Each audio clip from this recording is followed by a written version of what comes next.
will hit the front page and be most interesting for people to read. The other part of it is I think Chief Romer is a more professional person.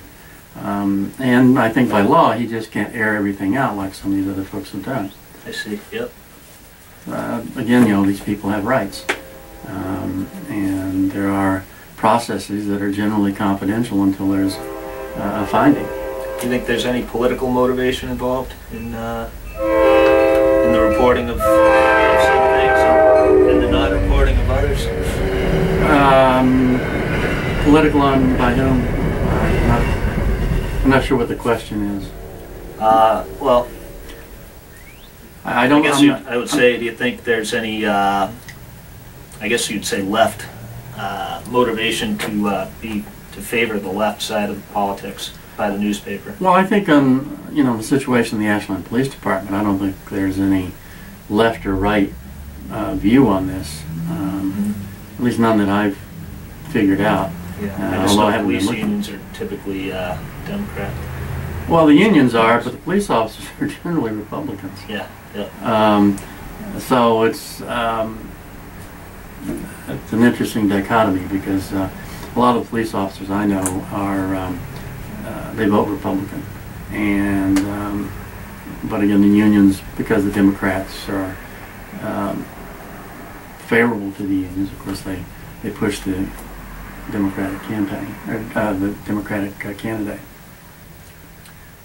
All right. Well, we're kind of getting toward the end here. My list of questions. The Olympic Committee recently eliminated wrestling as an Olympic sport. What do you think of that? I don't know. I thought wrestling was one of the original Olympic sports. If you think about the Olympics began, back in Greece, and wrestling was one of the original mainstays of the Olympics. So, taking it out is something I just don't understand why they've done that. I think wrestling is it's a nice sport. It's a nice, clean sport. It doesn't take tons of money to run it. I think Ashland has a pretty good wrestling program, and I know a couple of the guys who've coached the Ashland wrestling team over the years. And I think it's a nice sport. There aren't a lot of injuries. There are always some, but it's a nice sport. And I was surprised to hear that. I'm not sure what's behind it. I haven't read enough to know. Recently they've announced that women can be in combat if they volunteer, and good point. What do you think of that? Kind of mixed emotions. I wouldn't want my son nor my daughter to be in combat because it's a terrible thing, and the consequences are often not good. If I look at it purely from, hey, gender should be gender neutral. Hey, have them go out and have everybody, male, female, go out and fight the war. A number of countries do that today. Israel has had women in combat for some time, as an example. I don't know if they have them in direct combat roles in an infantry. In other words, in a squad of riflemen or not, or riflewomen, I guess in this case. We've had some things. There was a movie with Demi Moore, and I remember about SEAL training and having a woman as an experiment go through SEAL training, and that program has a pretty high dropout rate of men. And as a veteran myself, back in the old Vietnam War, just to give you a clue how old I am. And there were, the role of women at that point were basically nurses, in the back lines. But I don't know. It's a mixed emotion for me. Yeah. As far as women in combat, the main problem I have with that is that, we take it a step back further. Women in this country used to not have to work, and they'd be housewives. Oh, well, no, stop. You're going to get Hear me yourself in out. trouble there. That's fine. Then it progressed from women could choose to have a career. And it went from that to women are expected to have a career. Now in our military, it's gone from women are allowed to do more than just be a nurse, basically. Mm-hmm. And now with this latest move, allowing women to be in combat, it just seems like now women are expected to be in combat. And it's not their choice, it seems. It's, you know, and I have a problem with sending women off to war, I guess, is what it comes down to. I just feel we're creating an environment where these women are going to be expected to fight, and I just don't think that's right, personally. But on the Republican side, there are, 3 or 4 candidates. There's Gabriel Gomez, who lives down in Cohasset. He's a private equity partner. From what I've gathered, he's made quite a bit of money. And yeah, he's investing $100,000 of his own money, supposedly, to get enough signatures on the ballot. So indicates to me that he doesn't have a strong grassroots organization in place yet. But he's,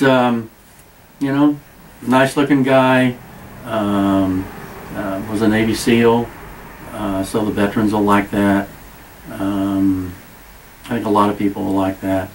I don't know how well he speaks. I don't think he's as conversant on issues as some of the other candidates on either side. His only political foray that I'm aware of is he ran for selectman in Cohasset a couple, 3 years ago and was defeated. So I'm not sure what makes him think he can go from really no political background into being a United States Senator. Right.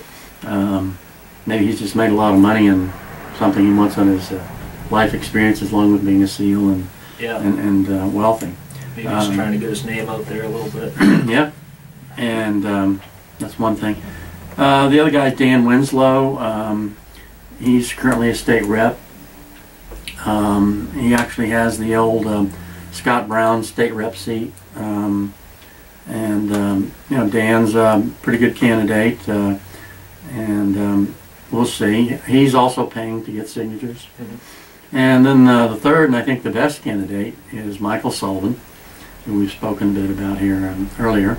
And I'm trying to get, 10,000. Well, I'm not going to get 10,000 signatures for him personally, but actually it takes more than that to really get 10,000 certified signatures. They suggest that you get about 40% more than that. So you really need somewhere in the 13,000, 14,000 total signatures, because you have people that honestly don't want to admit that they are not registered to vote, but willing to help. And you get some people that aren't sure what their party affiliation is, believe it or not. And I'm basing this all on my personal history of gathering signatures. Then you take them in to be certified, and you say, well, wait a minute, these are all good signatures. Good people. Oh, well, guess what? This person right here, is a Democrat and can't sign for a Republican, or couldn't find this person, or I couldn't read the signature. I couldn't tell who it was, even though there was an address. So a lot of reasons why they bounce off. So even being diligent about it, best case you're going to lose 15 or 20% of those signatures for just various reasons.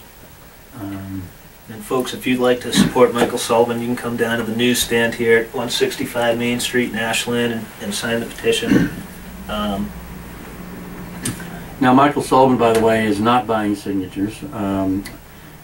He does have a pretty good grassroots organization, and we've been out this past weekend and the last few days, actually, last, week or 10 days, getting signatures. So, not sure how many we have here at last count, but we're certainly going to get them. We have to have them all the signatures gathered and into the town clerks by the 27th of February. So that's less than 10 days away.